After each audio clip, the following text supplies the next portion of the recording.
Bien, buenos días, chicos. Buenos días, y conforme teníamos programado el día de hoy, ya ingresamos a la parte o a la cápite de nuestro plan global que tiene que ver con la redacción de los contratos. La pasada clase hicimos una práctica bastante divertida, llamemos así, donde cada uno de ustedes estableció ya una noción, una pequeña práctica de redacción de los contratos, ¿cierto? Entonces, vamos a dar paso, están ingresando los chicos a la clase para poder... Buenos días, Natalie, ¿cómo me copian? Buen día, doctor. Bien. Buen día, ¿cómo me están copiando? El audio bien, doctor. Ok. Muchas gracias. Bien. Está también en línea Ana. Ana, buen día. ¿Cómo me copias? Buenos días. Sí, lo copio bien. Bien, chicos. Empezaba la clase diciendo que ya la anterior habíamos establecido una práctica que de pronto les pareció jocosa a ustedes, ¿sí? Pero que definitivamente nos ayuda a poder ver cuál es el nivel de redacción que estamos manejando y cuál es el nivel de redacción que a partir de ahora vamos a manejar con referencia a los contratos, ¿ya? Y podrán advertir que dentro de lo que es inclusive la oratoria, existen algunas situaciones que debemos cuidar, como la repetición excesiva de ciertos términos, como el uso de muletillas. Ustedes están llevando ya o han llevado oratoria, ¿no, chicos?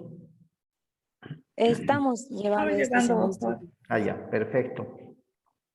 El uso de muletillas, digamos, el manejo del lenguaje, el tono de voz, el timbre de voz, dónde hago una inflexión y todo lo demás.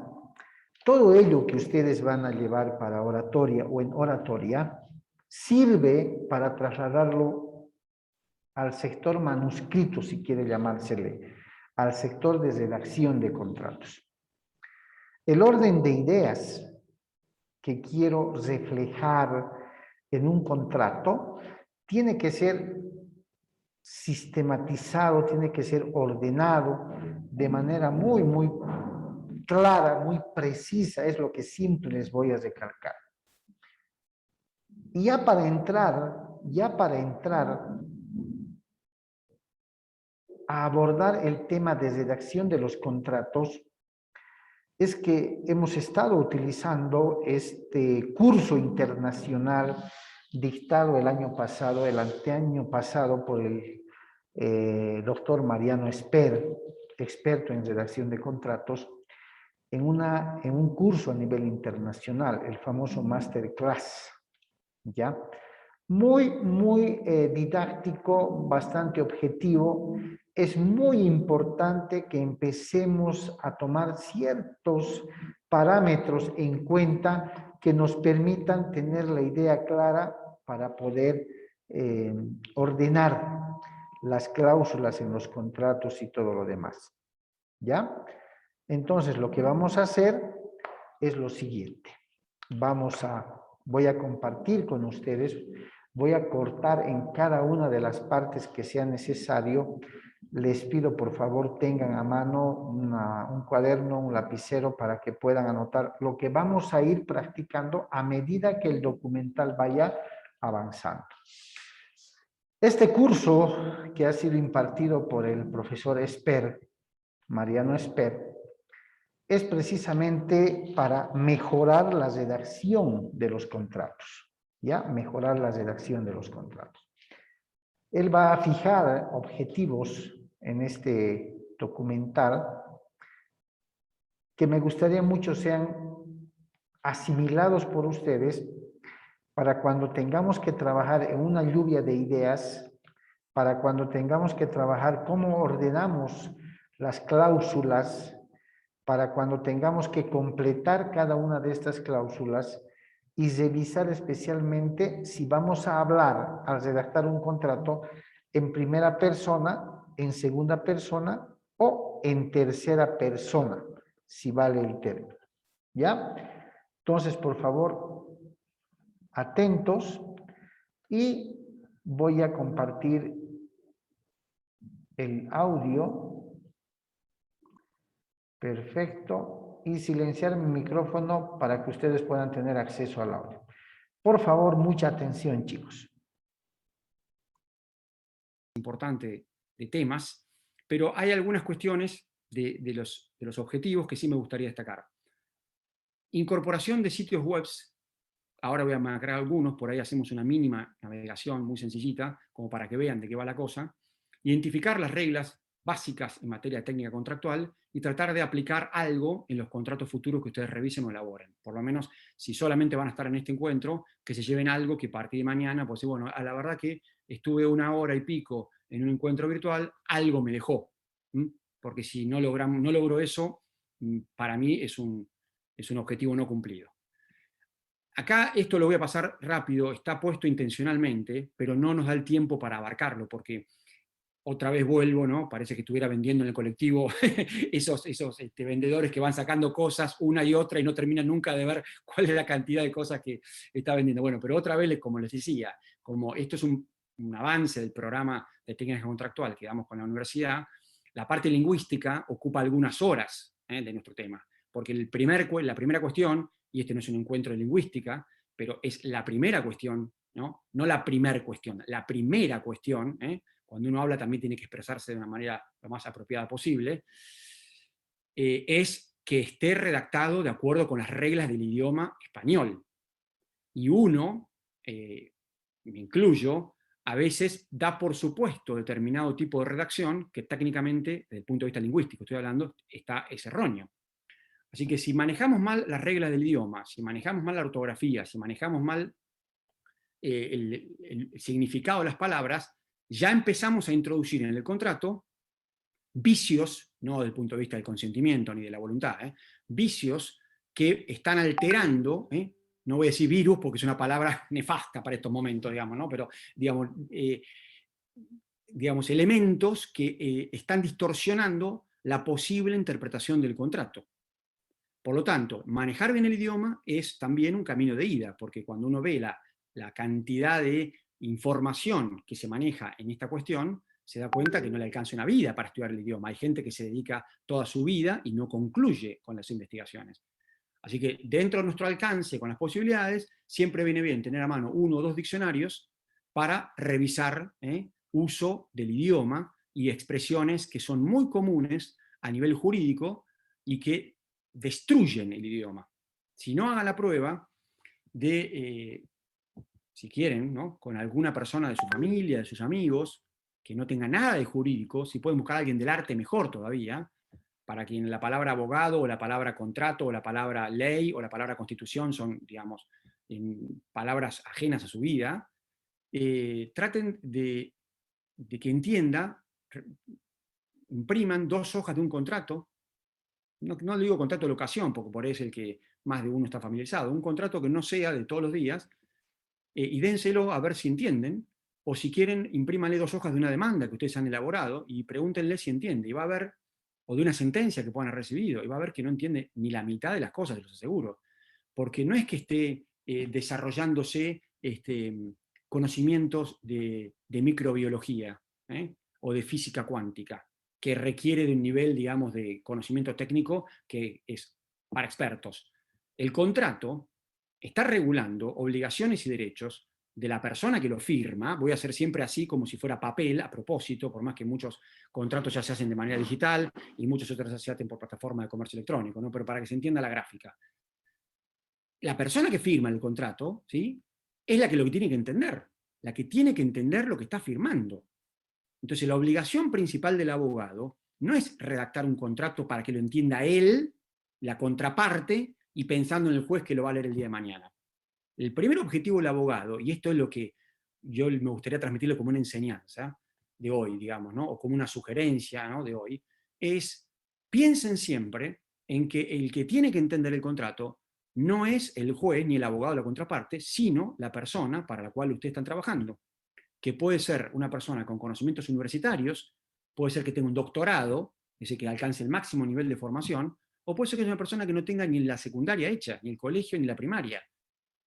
Y va a tener que firmar un contrato por el motivo que sea.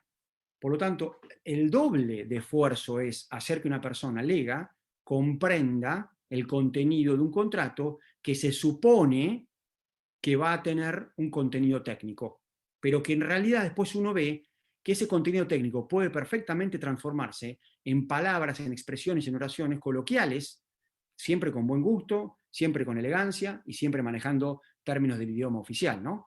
Pero de manera coloquial para que la persona entienda y no tenga que llamar a un abogado, o a un escribano o a un contador para que le interprete lo que él firmó y que no lo entiende. O sea, el caso típico es el reglamento, uno de los casos típicos, ¿no? El reglamento de propiedad horizontal, por ejemplo, ¿no? Si la mayoría de los que están aquí viéndome viven en edificios o en clubes de campo, barrios cerrados, conjuntos inmobiliarios, tienen un reglamento. Primero, encontrar la información que yo quiero en un reglamento de PH ya es un desafío, digamos, ¿no? Porque es el libraco que me dan, en el mejor de los casos, si la administración de consorcio tiene la copia y si uno insistió varias veces, y que guardé en la carpetita de, ¿no?, compra-venta del departamento y puse toda la información ahí. Y tal vez lo abrí alguna vez y punto. Primero, encontrar la información. ¿Y por qué es difícil encontrar la información? ¿Porque hay mucha información? No, ¿no? ¿Por qué es difícil encontrar información? Porque está mal presentada. Básicamente, por eso. Primero por eso. Y después, claro, porque es largo el documento. Pero primero porque no sé dónde está la información. Entonces, ¿cuál es una herramienta para, digamos, encontrar la información? Algo tan sencillo como un índice.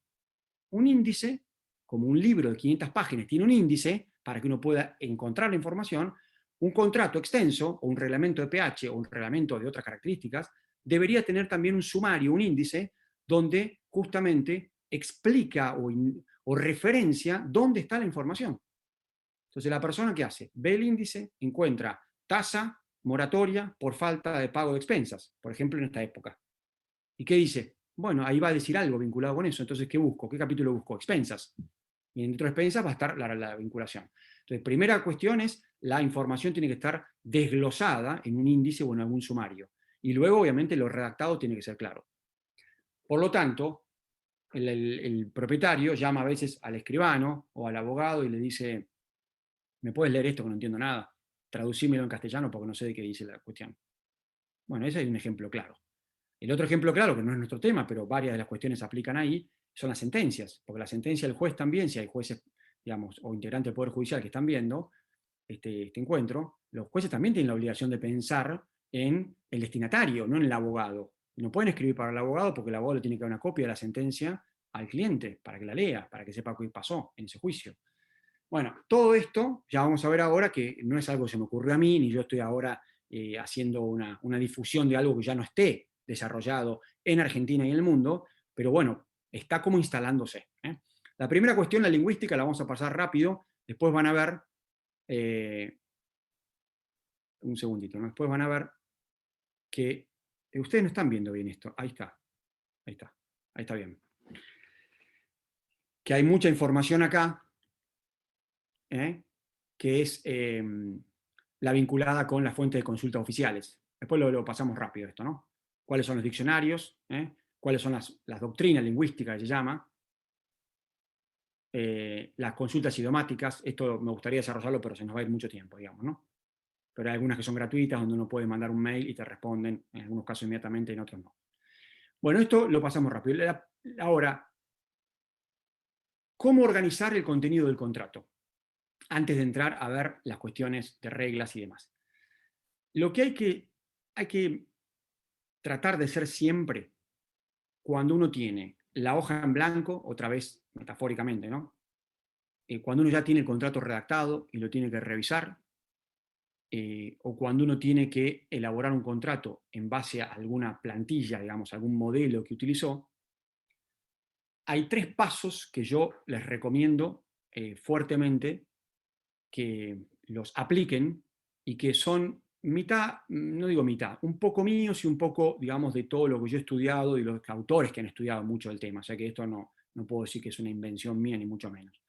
Pero está sistematizado de alguna manera con palabras mías y con puntos míos. Si viene al caso, digamos, ¿no? La primera actividad está en el punto 1, que dice precisar cuáles son los temas del tema, ¿no? Esto aplica, escuchen bien, esto aplica a todo el contrato y a cada cláusula del contrato. O sea, es un trabajo de artesano, ¿no? Esto ya lo anticipé, ya lo alerté, que le gusta bien y el que no, bueno, no lo aplica. Los temas del tema. ¿Qué significa esto, Mariano? Yo tengo también el deber de ser claro, porque si yo no soy claro, lo que estoy explicando, entonces no cumple con lo que debería ser la claridad de la redacción del contrato, en mi caso la claridad de explicar el cómo. Un tema.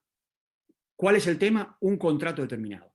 Utilicemos un contrato semi-usual, digamos, no sé la práctica de cada uno de ustedes, semi-usual, como dato de inmueble, como dato de inmueble. Por ahí alguno trabajó, por ahí no lo trabajó nunca en su vida profesional, pero sabe que es un comodato, por haberlo estudiado en la facultad, y dice, bueno, me toca hacer un comodato en inmueble entre una institución X que le quiere prestar el inmueble para el desarrollo de actividades artísticas, espectáculos y demás, a otra entidad de bien público en momentos en que se pueda hacer, obviamente, ¿no? Ahora no se puede. Bueno, olvidémonos, por favor, del caso de copiar el modelo, porque no estamos en ese carril. Ese carril está desterrado en este encuentro y en la mecánica que estoy proponiendo. Entonces, ¿qué es el punto 1? Los temas del tema. Es sentarse, virome en mano, papel, computadora, lo que cada uno prefiera, y decir, a ver, ¿qué involucra, así, si quieren mirando el techo, celebrar un contrato de comodato de un inmueble que tiene estas características? El comodante es tal, el comodatario es tal, el destino del inmueble es tal, y está previsto un plazo de tanto tiempo. ¿Qué hay dentro de ese contrato? Entonces ahí uno piensa, ¿no? Entonces voy a un segundito. No sé. Entonces ahí uno piensa y dice, por ejemplo, comodato de inmuebles. Pone acá, hagan de cuenta que están haciendo lo mismo que yo. Y entonces empieza a desarrollar los temas del tema. Vamos con un ejercicio. Entonces pone plazo, un tema. Precio, ahí dice, no sabe que no va con precio. Dice, pongo precio, porque la verdad que no me lo acuerdo si el comodato hay una parte que es gratuita, otra parte onerosa, entonces pongo precio, y lo pongo con signo de pregunta. Destino, pongo gastos, por ejemplo. Restitución, pongo resolución del contrato. Juicio, entonces competencia judicial. Y me pregunto en un momento, algo difícil que no está en los contratos, no dice nada la ley, por ejemplo, acá viene el buen abogado, ¿no? La buena abogada. ¿Y puede el comodatario dar en comodato a su vez el inmueble? Vamos a llamarlo subcomodatar. Entonces me lo pregunto, subcomodatar. ¿Y va a haber algún depósito en garantía? Pero esto es para los alquileres. Bueno, pongamos igual, a ver, depósito en garantía. Y va con seguro, porque acá hay obras de arte, puede haber esculturas, pinturas, puede haber alguna exposición que, bueno, vamos a poner seguros. Y hay fiadores, y no sé, vamos a ver. ¿Y qué más? Y los servicios públicos, ¿qué pasa con los servicios públicos? ¿Y qué pasa con los impuestos? ¿Y qué pasa si se rompen las cosas? Entonces pongo rompen cosas, ¿no? ¿Y qué pasa con los daños a terceros? Bueno, ¿cuántos puntos puse acá? Acá. Bien. A ver, hasta acá, chicos. En tres etapas, divide el expositor la redacción de un contrato. ¿Quién podría decirme cuáles son esas etapas?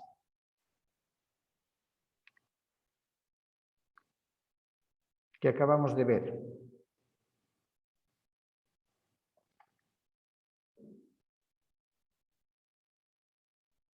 ¿Se acuerdan o no se acuerdan? Ahí está. ¿Pueden visualizar? Sí, doctor. Ya. A ver. Es muy importante que vayamos comprendiendo cada una de estas etapas. El expositor ha empezado a abordar la primera etapa. Precisar cuáles son los temas del tema. ¿Qué quiere decir? Él ha elegido al azar un contrato. ¿Qué tipo de contrato ha elegido?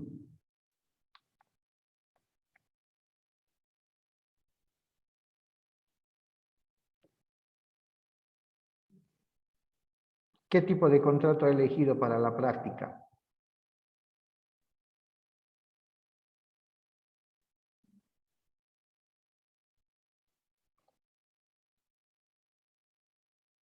¿Mm?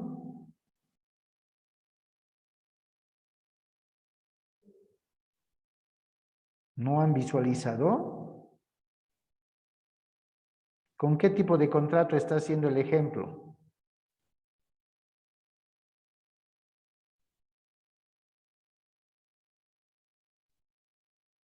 Contrato de muerde, doctor. ¿Contrato de qué? Muerde. Comodato. Ah, ¿Sí? Contrato de comodato. Él ha elegido para empezar a trabajar contrato de comodato. ¿Ya? Es el tipo de contrato, es el tema. La clase de contrato que he elegido es el tema, contrato de comodato.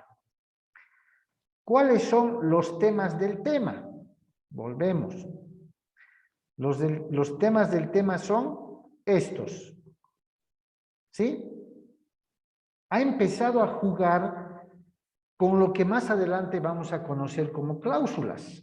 Ha dicho, a ver, ¿qué temas o qué subtemas va a contener mi tema denominado contrato de comodato? Ya ha dicho plazo, seguramente un precio, destino, gastos, restitución, al azar, una lluvia de ideas. Resolución del contrato, competencia judicial, subcomodatario, depósito en garantía, seguros, fiadores, impuestos, rompen cosas. Ha empezado a jugar con posibilidades de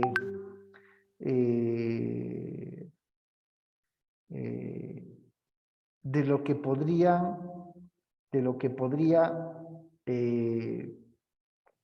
tener o contener un contrato. Entonces, cuando en la primera etapa nos está diciendo que se debe precisar cuáles son los temas del tema, nos está diciendo, debo establecer qué contrato voy a redactar. Puede ser cualquiera. Él ha elegido el contrato de comodato. Ustedes pueden elegir contrato de alquiler, contrato de anticrético, contrato de o sea, ustedes pueden elegir el contrato que guste. ¿Ya? Entonces, cuando yo elijo mi contrato, ya tengo mi tema. ¿Sí? Ya tengo mi tema. Yo debo buscar, debo armar más que buscar, debo armar qué cláusulas, qué subtemas va a tener. ¿Sí? Y eso que voy a empezar a jugar es en función al tipo de contrato que voy a elegir, al tema que voy a elegir. ¿Cierto? Y voy a empezar a pensar.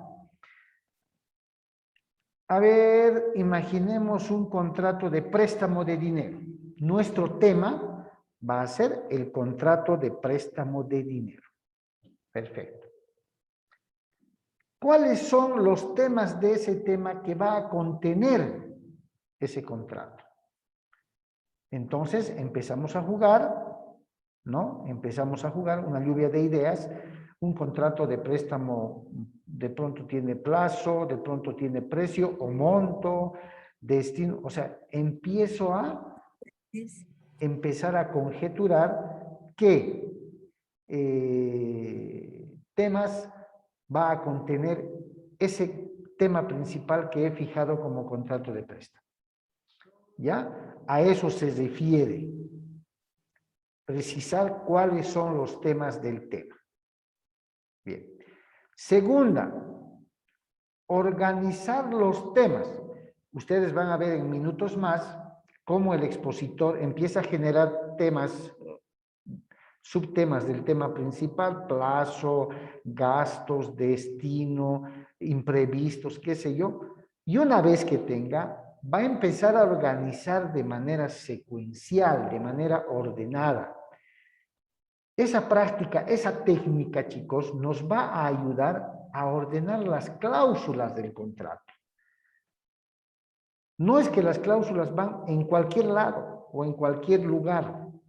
Le tenemos que dar una secuencia porque no olvidemos que el juez, conforme vimos los temas de avance, el juez va a interpretar esos contratos en caso de litigio. Nosotros lo que tenemos que evitar cuando nos toque redactar o elaborar un contrato es precisamente que nuestros clientes lleguen a litigio, lleguen a juicio. De ahí que pongan mucha atención. En este momento el expositor lo que está haciendo es una lluvia de ideas. ¿Qué cláusulas podría tener ese contrato? Y él lo llama temas del tema, ¿no? El tema principal es el tipo de contrato. Y los temas del tema son lo que podría contener ese contrato, ¿ya? Y así vamos a ir explicando paso por paso conforme vaya avanzando. Bien, continuamos entonces. Atentos, por favor. Puntos. Me están faltando más. Por ejemplo, puedo poner mora, domicilios. Voy a poner, entonces pongo acá domicilios y pongo correo electrónico. Bueno, dar en comodato, porque lo tengo que decir, que hay que dar en comodato. Bueno, hay 18 puntos, puede haber hasta 30, para no irnos toda la hora en esto. Entonces acá son los temas del tema.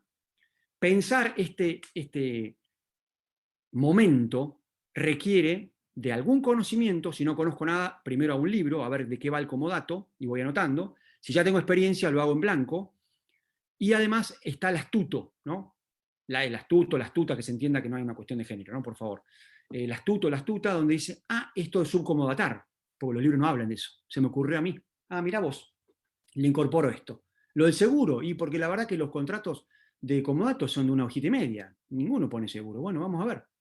Entonces ahí está el abogado que prevé. Fíjense, si tienen ganas de, no digo de perder tiempo, sino de hacer algo, además de todo lo que sé que están haciendo, porque la cuarentena que parecía tan libre de tiempo, creo que todos estamos más o menos en la misma. No escuché a nadie que diga, la verdad es que tengo más tiempo que nunca. A todos nos pasa que no nos alcanza el día. Bueno, fíjense, si tienen ganas, en alguno de todos los contratos que hayan celebrado, incluso si quieren los que trabajan en contratos internacionales o con contratos internacionales, si tienen alguna cláusula que haya previsto esta situación que estamos viviendo. La pandemia, ¿no?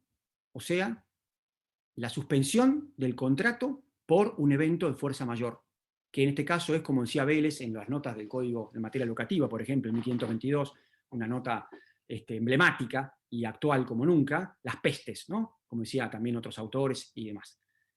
Y van a ver que ninguno, o casi ninguno, a riesgo de decir, de los contratos que vayan a revisar, tiene una cláusula de ese tipo. Entonces ahí está el buen abogado, ¿no? Porque el abogado también tiene que prever qué puede ocurrir en el futuro, lógicamente dentro de la previsibilidad media. Por eso que no lo previó nadie esto, porque nadie que de los vivos vivió una situación como esta. Entonces nunca nadie lo incorporó en ningún contrato. Creo que Wimbledon nada más tiene un seguro por el caso de este. Bueno, vaya uno a saber quién fue la lumbrera que se le ocurrió eso en el torneo de Wimbledon, pero en los demás casos no.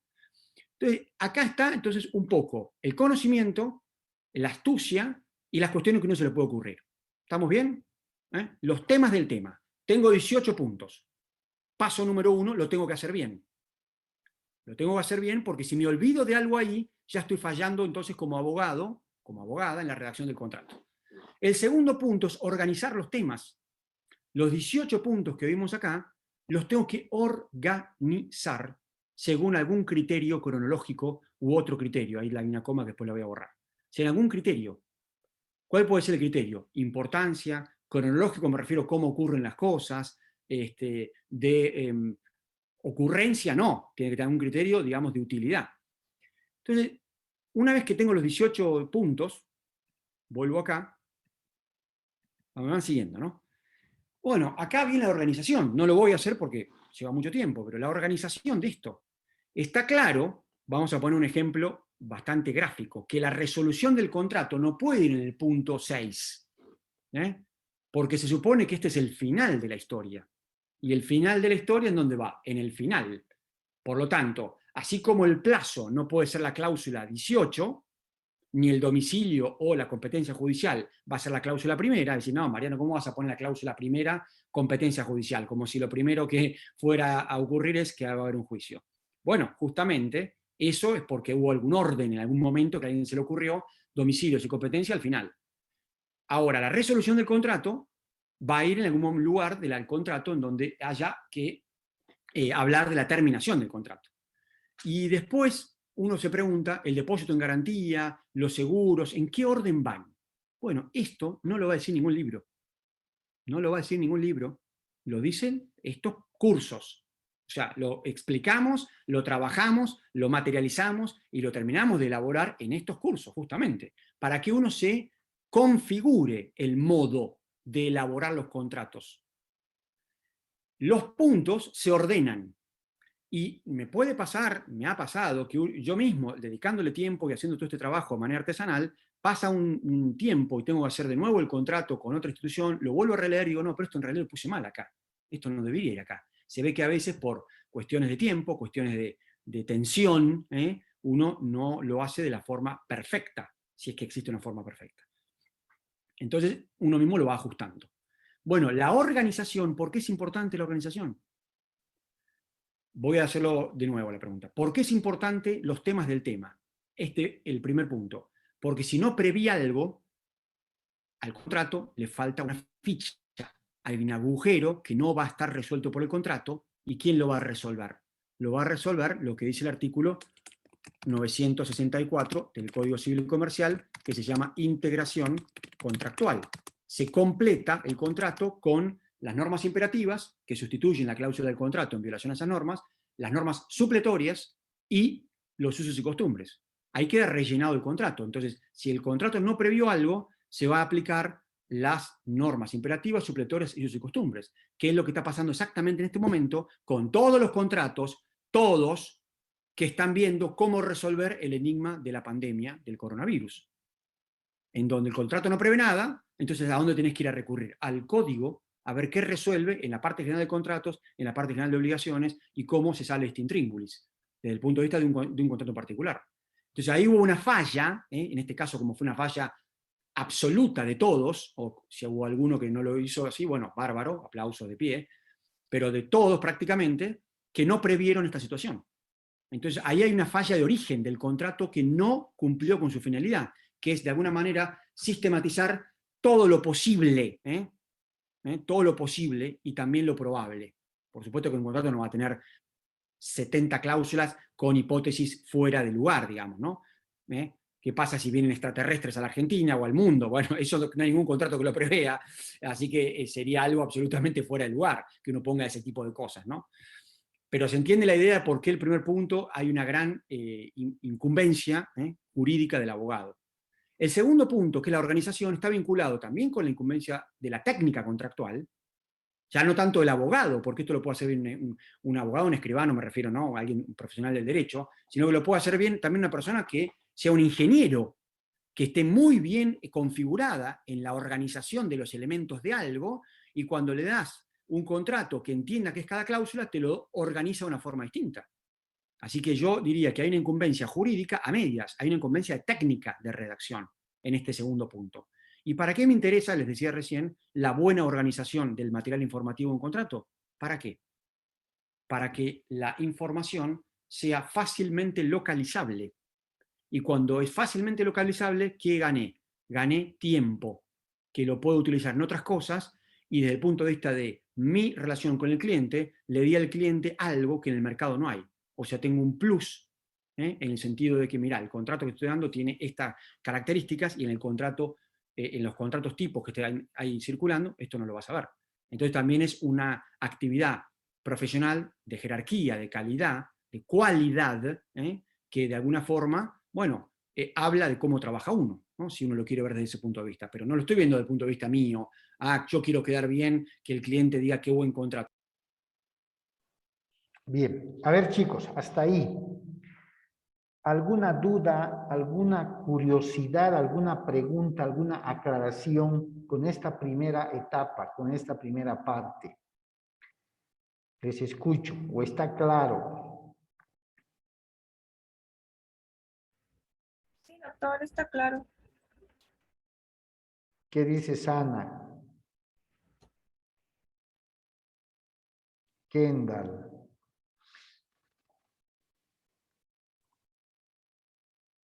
Denia. ¿Está claro? Reitero, ¿en qué consiste esta primera parte? Vamos a empezar a practicar, por eso estoy siendo muy reiterativo. Debo elegir un tema. El tema es el tipo de contrato que voy a elegir. En estas prácticas, chicos, si más adelante bien es cierto que nos vamos a ayudar con modelos, algunos tipos de contrato, en esta primera parte vamos a trabajar solos, sin revisar modelos de contrato, sin revisar bosquejos, nada. Vamos a trabajar solos. Elijo el tema, el contrato que más me guste, si vale el término, ¿ya? Elegido el tema, empezamos a jugar con lo que el expositor llama los temas del tema. Yo le llamo las posibles cláusulas que va a tener el contrato. Estas posibles cláusulas las tengo que delimitar en función al tipo de contrato que he elegido. En este caso, él para el ejemplo, para la práctica, ha elegido el contrato de comodato. Nosotros podemos elegir el contrato de préstamo, alquiler, compra-venta, anticrético, podemos elegir el contrato de permuta, cualquier contrato que hemos podido ver en el avance de los temas que hemos visto. Es una lluvia de ideas las posibles cláusulas, pero no es una lluvia de ideas a la ligera, siempre pensando en el tipo de contrato que he elegido, siempre pensando. ¿Ya? Bien. Una vez que tengo todo, como dice el expositor, tengo todo, le tengo que empezar a dar el orden. Imagínense poner, a ver, aceptación o conformidad entre la primera y segunda cláusula. No, pues no es coherente, ¿cierto? Casi siempre, por no decir siempre, la cláusula de conformidad, la cláusula de aceptación, siempre va al final. ¿Por qué? Porque es la parte conclusiva del contrato. Entonces, hay que empezar a darle un orden coherente, una secuencia ordenada. A eso se está refiriendo el expositor. ¿Eso está claro, chicos? ¿Hasta ahí estamos claros? Sí, doctor. Sí. ¿Alguien más? Cuando empiecen a hacer la práctica, créanme, no les va a ser de inicio sencillo, ¿ya? Por favor, no se desesperen. No va a ser algo que, a ver, la primera, la segunda, la tercera, la cuarta y todo lo demás, ¿cierto? Por eso es bueno preguntar y ver esta secuencia que está realizando el expositor. ¿Listo? Bien. A ver, se nos va a cortar la primera sesión, chicos. Voy a hacer un alto acá. ¿Ya? Y en 2 segundos les vuelvo a pasar el link. ¿Les parece? Está bien, doctor. Doctor. Ya, ok.